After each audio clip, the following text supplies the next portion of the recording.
walaal Bashiir Nadaar aad baad u mahadsantahay adiga iyo dhegeystayaasha raadiyo olol waan ku mahadcelinayaa ka qaybgalka barnaamijkan. waa gartay ugu horreyn bal waxaad faahfaahin kooban ka bixisaa socdaalkaaga Cabudwaaq aad ku soo gaartay iyo ujeedkaaga waxa uu ku salaysnaa. walaal waad mahadsantahay ujeedkayga maanta waa u yimid maalmahan la joogay waxaa weeye kow inaan dadka ku wargeliyo inaan u taaganahay xilka madaxweyne ku-xigeenka Galmudug. waxaan weye deegaankani waa deegaankaygii waxaan rabaa inaan ku matalo u adeego marka dadkaygii ayaan u muujinayay inaan sidaan diyaar u ahay xilkaas inaan qabto iyo sidaan diyaar u ahay inaan u adeego. waa gartay Galmudug inta badan waxaa lagu tiriyaa meelaha Soomaaliya ugu dhibka badan dadkeeduna waxa ay u onkabaan maamul nidaamsan oo dadka iyo deegaankaba horumar gaarsiiya. muddada 4 sano haatan ay Galmudug dhisnayd waxaa lagu tiriyaa in aysan wax horumar aysan ka soconin deegaanada Galmudug. dad badanna waxa imika ay u soo taageen in xilalka qabtaan ugu sameeyay Galmudug kuwaasoo doonaya sidii ay Galmudug u gaarsiin lahaayeen meesha haatan ay fadhido uga qaadi lahaayeen.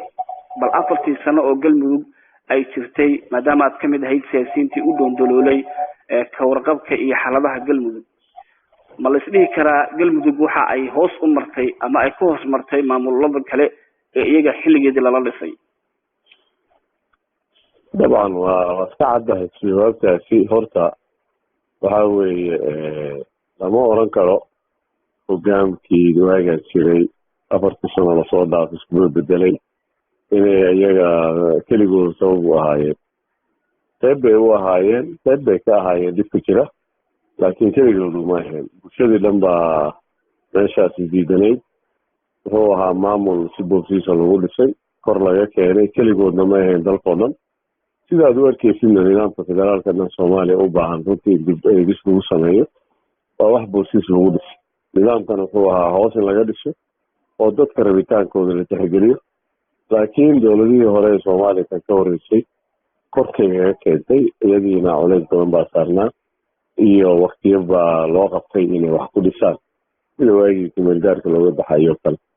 marka ajendo Soomaaliyeed laguma dhisin iyo rabitaan Soomaaliyeed waxaa lagu dhisay ajendayaal dowlado shisheeye ee wateen baa lagu dhisay beesha caalamka guud ahaan loogu yaqaano. ayadoo saas ah nimankii maamuladii Galmudug soo qabtay qarankoodii way dadaaleen waxay qaban kareen way qabteen laakiin duruufo adag oo dalka ku jira iyo beelo isdiidan oo xaqooda u doodayo xaq daraba oo raggii diidanaa baan kamid ahaa naftigeyga. waxaan u doodaynay awood qaybsiga iyo qaabka lagu dhisay Galmudug inaysan munaasab ahayn.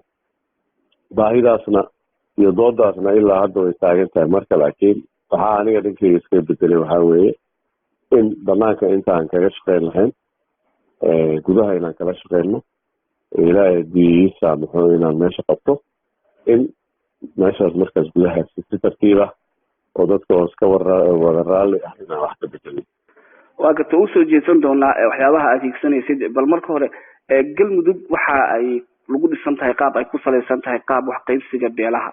imika dowladda federaalka Soomaaliya waxay gelisay juhdi aad u badan sidii ay maamul dadka deegaanku ay ku qanacsan yihiin looga dhisi lahaa. shir dib u heshiisineed bay qabatay waxaana lagu waday horaantii bishan inuu furmo markaasi shirka dhisida maamulka Galmudug. waxaa jirta tabashooyin ka imanaya markaasi qaar kamid ah beelaha walow ay markaasi u diran yihiin shakhsiyaad ama koox gooni ah sida maamulka Ahlusunna oo iyagu sheegay in tabashooyin ay qabaan ilaa iyo imikana ay jiraan markaasi dib u dhacyo. wasaaradda arrimaha gudaha waqti ka socda wasiirka arrimaha gudaha baa yimid maanta qancintooda.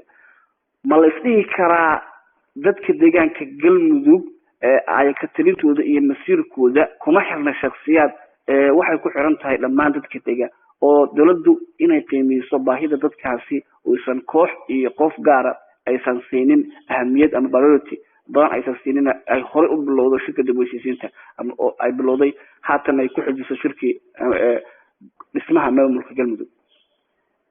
walaal Bashiir Madaara aad baad u mahadsan tahay.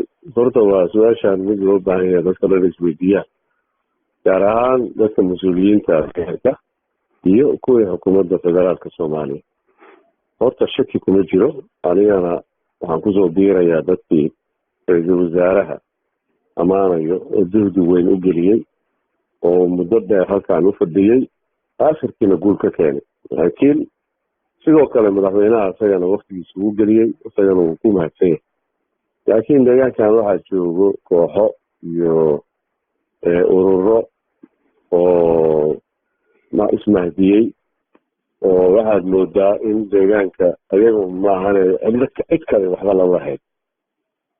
runtiina waxaa weye meeshaan dowlad bay ka dhexaysaa, waana la wada leeyahay. tabashooyin hadday timaadana tabashooyin badan baa meesha miiska saaran. haddii qolo la raaligeliyo, haddii cadaalad iyo xaggaale laga cabsanayana waxaa weye dadka dhan la wada raaligeliyo wey. waxaan u talinaynaa marka dowladda haddii arrimahaasi faraha la gasho in galmudug dhismaynin oo bilooyin badan iyo sanado badan qaadan doono dhismaha galmudug. marka hadda maanta waxa yaala oo dadka dhan hadda iskaga qanceen, inkastoo cadaalad aysan ku dhisneen, laakiin dadka iskaga qanceyna waxaan inuu dhismo oo hadhow gadaal laga toosiyo oo maamulka galmudug dhismi doono. arrimaha jira iyo tabashooyinka jira ayagaa lagu wareejiy. maantana awood qaybsigii siduu u taagan yahay in laisku xadgudbin oo beel walba waxay ku leedahayna meesheeda ka qaadato ayaan talinahayaa. dowladeena Soomaaliyeedna saasaan u talinaa, dadka deegaankana saasaan u talinaa. nimankaana hadda iska dhigaayana inay wax dheeri leeyihiin dadka lahayn, waan sheegayna in la wada leeyahay. haddii waxoodana gooni iskaga imaansan lahaayeenna waa ficnaan lahayd. marka waxaan u leeyahay dadka deegaanka loo turo, maamulka hala dhiso. maamulka galmudug imaan doono madaxdaas marka ayada colays hala saaro inay wax toosiyaan. aniga taladeedu waa intaas. fursadii dowladda federaalka lahaydna waa taas way ku qaldantay, laakiin dib ma leh, gadaal bay iska sahaysaa rajaynaynaa. shirka dib u heshiisiintii la qabanayay looma wajihin sida la rabay. wax dib u heshiisiin oo rasmiga meesha ka dhacay ma jiro. wax beel walbo tabashadeedii unbaa meesha lasoo bandhigay. adiga maxaa kaa maqan, adiga maxaa tabanay buugaa lagu qoray, xamar baa lala aaday, waxna lagama qaban, mana laga qaban karo. maxaa yeelay maamulka galmudug imaan doono unbaa hawshaas iskale. dowladda federaalkana waxay waajib ka saaran tahay maamulkaas galmudug inay tabashooyinkaasi la ogaato waxna kala qabato. marka waxay ahayd markaas isbuuc kabacdiba in la furo guddigii doorashada, in la magacaabo, hooshii degdeg loo galo. hadda waxaad moodaysaa in weli dib u dhac badan weli meesha yaalla. waxaana kuu tilmaama guddii farsamo la magacaabay oo weli tegi leeyahay deegaankii, laga rabo shaqada inuu ka qabto. waxaa tilmaam ku ah wasiirkii arrimaha gudaha inuu deegaanka yimaado keligii isagoo socdo oo guddiga farsamadana xamar uga soo tagay. annaga murashaxiin haddaanu nahay waxaas welweltaan ka qabnaa. dib u dhac ma rabno. waxaan rabnaa arrintaan si fiican loogu kala baxo, si xalaala loogu kala baxo. dadkii u qalmana dalkan iyo deegaankan lagu aamino, loo dhiibo, ayaga loo daayo wixii tabashooyin iyo dhib yaalla inay maareeyaan la xaliyaan. dowladdu waxa ay juhdi badan gelisay qancinta maamulka Ahlusunna. haddaan usoo laabano, cidda hadda hortaagan waa iyaga. waxay samaysay ciidamadoodii, waxay malisay database, ciidamadii waa la qalbeeyey. dowladda waxay qaadatay dhammaanba ciidamadoodii, waxayna sheegtay tabashooyinkii awal ay tirsanayeen ee wasaaradda arrimaha gudaha fagaara cad ay ku sheegtay in aysan Ahlusunna heshiiska ay wada galeen aysan ka wada bixinin oo dhammaan qodobadii ay wada fuliyeen. laakiin mar walba ood moodo in lahana qaadi rabo ama tillaabadii horey loo socday in lasii wado, Ahlusunna waxay keenaysaa war ka cusub. soo laysma dhihi karo dowladdu inay ka fiirsato tallaabooyinka ay qaadayso oo aysan fiirinin masiirka koox ama shakhsiyaad, ay fiiriso masiirka ummadda deegaanka galmudug oo ay horey ka bilowdo xilliga la taagan yahayna mashquulka intaa tirada badan iyo juhdiga ay gelisay. haddii aysan kusii socon qorshayaasheeda oo ay dad kale danahooda fiiriso, waxaa lumaysa kalsoonidii shacabka reer galmudug. walaal aniga saas kulama qabin. waxaa weeye horta meeshaan ballamo baa laisla galay. xukuumadda federaalka ballamo bay gashay. nimankan hadda aad ku leedahay maamulka Ahlusunna ballamo bay galeen. marka ballanbax baa labada dhinacba ka yiri. marka waxaa loo baahan yahay in gadaal laisku laabto, la isqabto, oo ballamadii sidii lagu ballamay in loo fuliyo. marka nimankan culamadeenan oo sabaabulay oo isxilqaamay oo deegaanka difaacay oo marka way mudan yihiin tixgelin, laakiin haddana waa inay dadkii deegaanka u turaan maadaama culamo yihiin culays dheerid baa ka saaran dadka kale.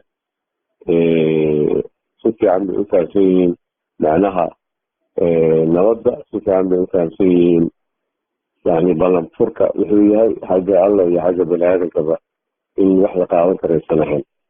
marka waxaan ka codsanaynaa dowladda soomaaliyeed inay dadka dhexdhexaad ula ahaato, koox gaarana waxa la siinin oosan bursi meesha ka dhicin. nimankaana maamulkii ahlusunnana waa mahadsan yihiin, shaqo fiican bay deegaanka uga soo qabteen. maanta waxaa la joogaa waktigii u turi lahaayeen oo dabci lahaayeen xaragjiidka ay ka wadaan masooreed ay joojiyaan oo dadkooda dhinac ka raacaan.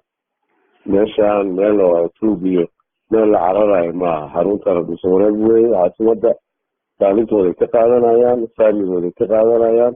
ilaahay duul ciday rabaan hadday rabaan ha isku sharaxaan xilalka madaxweyne madaxweyne gudoomiye baarlamaan cidooda soo sharaxdaan ee ha ku imaansadaan. meeshaan waa wax la wada leeyahay, cid gaara iyo qabiil gaara iyo dad gaara ay leedahay maaha, waa wax dad ummadahan oo dhan deegaankan labadan gobol ku midoobay ka dhexeeyo.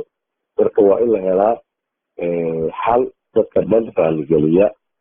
haddii la waayana xukuumadda soomaaliya ka dhaadhaafto laablaabka iyo waxaasi waa inay waajibkeeda gudataa, waa inuu maamul noo dhistaa. haddii annaga heshin weyno oo wax ku heshin oo qabsan weyno, marka xukuumadda soomaaliyana iska daysa cabsida, maamul ha noo dhisto. galmudug waxay soo martay 4 sano oo dhibaatooyin ay la soo martay. haatan waxaa isu soo taagay dad badan oo hoggaankeeda raba inay qabtaan, hadday noqoto madaxweyne iyo sidoo kale dhalinyaro iyaguna raadinaya oo xildhibaano raadinaya, sidoo kale madaxweyne ku-xigeenyaal badan ay isu soo taagay. ma la isdhihi karaa maanta siyaasiyiinta usoo taagan xilalkaasi galmudug waxay u baahan tahay galmudug dad ka samata bixin kara dhibaatada maanta ka jirta? beelaha wada dega dhammaantood waxaa u dhexeeya dagaalo aanooyin qabiil, iyadoo ay u dambeeyeen dagaalada beeleedyo ka soconaya iminka deegaano u dhexeeya maxaa la yidhahdaa oo xaladan ugu dambeysay lagu dilay balanbal iyo reer gurceel. sidoo kale waxa waaye waxaa jira isku lacyo badan oo dhinaca qabiilada ah. waxay u baahan tahay galmudug xilligani ma la isdhihi karaa dad ka samata bixin kara dhibaatooyinkaasi ragaadiyey ee aanooyinka qabiilka iyo dhibaatooyinka dagaalada sokeeye iyana isku keeni kara ummadda reer galmudug? waa loo baahan yahay dad oo kalsoonida bulshada kasban kara, dad oo taariikhdooda iyo waxqabadkooda ay meesha ka muuqan kara. laakiin maanta waxaa ku alaalisa bashir wixii oo negative ah. dadkan deegaanadan dad ismacib ma aha, dad waa ehel, waa qoodiyaad ka dhow baaliyari wax kasta isku yihiin. marka in laga daayo weeye de wixii fariimaha negativeka soomaaliya xogaha waa ka hilmaana negative waxaa lagu dhaq, laakiin fariimahaas oo fiicneen in laga daayo oo wixii wanaagga daran dadka loo sheegaa la qaatay. wixii xun waan ognahay, laakiin waxaa ka fiican inaa xooga saarno waxa la midaynayo, waxa fursad la siinaayo, waxaan ku dhisan karno maamulkaanuu noqdo maamul jira shaqaysta, kheyraadkii adduunka ugu badan baa ku jiro, gaas macdan waxaasoo dhan ka hadalna maaha. waa maamul haddana cirka iyo dhulka kor laga ilaarsado. marka insha allah annaga kolley waxaa rajaynaynaa ciddii soo baxdo xagga alana waa ka socotaa, dadaalna waa jiraa, laakiin ciddii u qalanto inay meesha soo baxdo, ugu karti badan inay meesha soo baxdaan rajaynayna. laakiin meeshaan waa laisdooranayaa xildhibaanaad dooranayo. marka xildhibaanada waxaan faraynaa, ka codsanaynaa, ka baryaynaa inay soo saaraan dad oo u qalma, oo isleeyihiin deegaankan waxbay u tari karaan, waxbay usoo kordhin karaan, oo laga gudbo sanooyinkii laiska fafadiyey oo hal meel lagu gaardinayo meelna loo socnay. waxaa la rabaa marka qobye la dhiso, wadooyin la dhiso, degmooyinkan horumar inay helaan, nolol inay helaan, dhalinyarada waxbarasho inay helaan, caafimaad inay helaan. meeshaan waxaan u baahanay wax badan ka qabanno, wax ka bedel. dad noocaasa wax keeni karaa la rabaa. yaa la fiirin qabiil, yaa la fiirin ninkaan lacag buu wataa, yaa la fiirin garabka xaggu ka jiraa. waxaan rajaynaynaa marka faragelinta badan haddii jirtaba oo dadkii damacsan inay wax farageliyaan in laga daayo, xarigdiidyada meesha jiraan la joojiyo, maamulkaa loo soo jeesta la dhiso. aniga saas ah waan ku haweynayo, rajo weyn waan ka qabaa. dhul baaxad weyn leh, kheyraad badan leh, dad karti leh oo fursado waaye iyo hoggaan fiican waaye weeye. aniga saan u arko waxaan isku arkaa inaan raggaas aan ka mid noqon karo. marka insha allah saasaan. adiga xasan gacali ahaan waxaad u taagan tahay xilka musharaxnimo ee madaxweyne ku-xigeenka galmudug. muxuu yahay qorshahaaga kaaga diyaarsan haddaad ku guulaysato nidaamka galmudug? aniga qorshahayga waa dhowr qodob weeye. qodobadan runtii aan malaynayo marka ugu horeyso waa amniga. meeshaana de meeshaan waxaa weeye madaxweynihii miyihi, laakiin waxaan ahay de ku-xigeenkana iyo madaxweynahana waa dad sidan la wada dooranayo, wax wadaagaya. marka qorshaha aan wato iyo qorshaha madaxweynaha la doorto la imaan doono ayaan kow isku dayanaa inaan waafajino.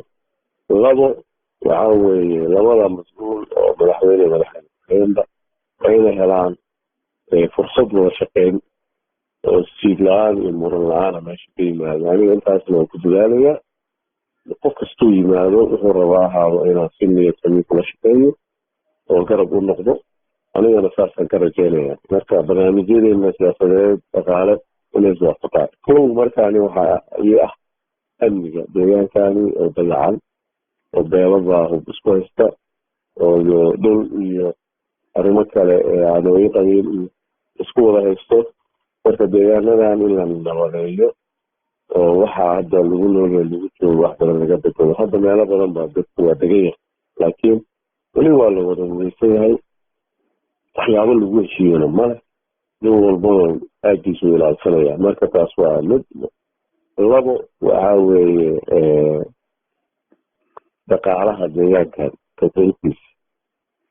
dhaqaalaha deegaankan dhaqaalo badan buu ilaahay siiyey, mid xoolo iyo mid macdan oo dhulka hoostii ku jira. marka dhaqaalaheenaas sidaan u sameyn lahayn.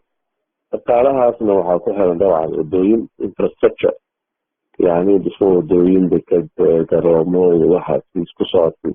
dhaqaalihii iyo wixii badeecadihii iyo wixii isku socon lahaayeen. intaas qodobka saddexaad weeyaan ka hadlayo. midda afraad marka waxaa weeye waa xagga caafimaadka iyo waxbarashada iyo dhalinyarada, arrimaha bulshada in la tayeeyo oo hooyadii si dhib la-aan ku dhasho oo dhiigbax u dhiman, dhalinyaradii fursado waxbarasho deegaanka oo halkaan ku helaan. maalin dhawe jaamacadda ummaddaa tegay, way dadaalayaan, laakiin wax badan baa weli ka maqan. qalab badaba ka maqan, dhismayaashia ka maqan. marka jaamacadihii adeegii waxbarasho deegaanka in la adkeeyo. marka arrimaha bulshada culays badan baa saareynaa. inay dhalinyarada deegaano kale wax looga reebsan oo halkaan wax kasta ku helaan. adduunku inay galaanna waa loo baahay, deegaano kale galaan waayo aragnimo laga soo qaato. laakiin wixii aasaasiga dhulkooda inay ka helaan. marka waa intaas. barnaamijkii shanaadna waxaa weeye annagoo difaacanayno xuquuqdeena iyo saamigeena aan ku leenahay dowladda federaalka soomaaliya, haddana inaanu yeelano wada shaqeyn annaga dowladda federaalka soomaaliya oo muran ku dhisnay. waa waalidkeeni weeye, sida xiriirka maamul goboleedyada iyo dowladda federaalka waa mid waalid iyo caruurtiis ka dhexeeya. marka caruur oo caasi ku noqda waaligooda mid noqon mayno weligeena. annaga federaalka waan la shaqeynaynaa, laakiin wixii xaqeenana waan ka raadsanaynaa si asturan oo edab leh. waa garata sooma. marka qodobada ugu muhiimsan waan kuu sheegay waa amniga, waa dhaqaalaha, waa arrimaha bulshada, waa xiriirka federaalka. siyaasiyiinta marka la fiiriyo deegaanada galmudug ama siyaasiyiin kasta marka ay imaanayaan deegaano, waxaad moodaa marka ay xil soo raadinayaan oo keliya in ay yimaadaan deegaan doorashadooda ama deegaanada markaasi ay doonayaan inay cod ka helayaan. markii la doortana waxaa laga yaabaa in aan dib damba loo arkinin oo ay dadku ku eedeeyaan in siyaasiyiintaasi aysan dib damba usoo laabanin. arrintaas maxaad ka dhihi lahayd? horta waxaa weeye nidaamkii dalka ka dhisan baa sababaya. maxaa yeelay dadkii wax baa lagu kala iibsaday, ma garat. kuraas iyo cod iyo baa lasi dhaafsaday iyo xoolo markaa dee qofkii kursigiisa lacag la baxay waajibkagama aadana inuu dadkiisa ka warhayo wuxuu isku haystaa nin codkiisii lacag kala baxay ama siyaabo kale ku helay marka waxba kama saarna iskumana xil qaadayo waktiga doorashada unbuu deegaanka imaanayaa maxaa yeele mar labaad u baahan yahay in la soo celiyo haddana wareegii ayaa dib loo bilaabaya marka bulshada naftigeedii ayaa eedda iskale ma laha keliya siyaasiga ayadaa la xisaabtameyni dadka ku matela bulshadii xildhibaankaasi matelaya hadduu deegaanka waxu tari waayo u imaan waaye oo la socon waaye ayadaa laga rabaa inay ka fadhiisato ay ka tashato ay tiraahdo xildhibaankeenaa waxbaanoo tari weyne lagu arki waayo waxba noomaada keenin de waa ku bedeleynaa dadka waa inay haystaan fursado kale marka eedda labada dhinacba way saaran tahay hal dhinac lama eeday siyaasiga adiga xasan gacli ahaan waxaad tahay aadtan raadinaysaa xilka madaxweyne ku-xigeen waxaad ku sugan tahay deegaan doorashada iyadoo galmudug oo dhan ba madaxweyne ku-xigeenka marka la dhaho ay doorashada u taalla haddana waxaad kusoo jeedaa deegaanada waqooyiga gobolka galmudug maxaa maanta la isdhihi karaa xasan gacliye intii uusan xilkan usoo taagin ka hor dadka deegaanku way ku ammaani karaan oo uu qabtay uu ka shaqeeyey